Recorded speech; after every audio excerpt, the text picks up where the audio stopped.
जिला खैबर में फितनतुल खवारिज के खिलाफ भरपूर ऑपरेशन की तफसीलात सामने आ गई हैं। ऑपरेशन में शामिल ब्रिगेडियर कमांडर फ्रंटियर कोर के मुताबिक खवारिज अफगानिस्तान से कोह सफेद के होते हुए पाकिस्तान की वादी तीरा में दाखिल हुए, जहां खारिजी दहशतगर्दों ने मुख्तलिफ खुफिया ठिकाने बना रखे थे।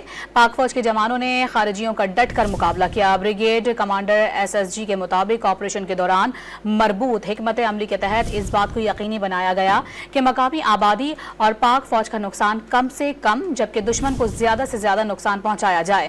अल्लाह के फजलो करम और जवानों की बहादुरी की वजह से खवारिज को जबरदस्त नुकसान पहुंचाया और उनकी आला क़यादत को कुचल डाला।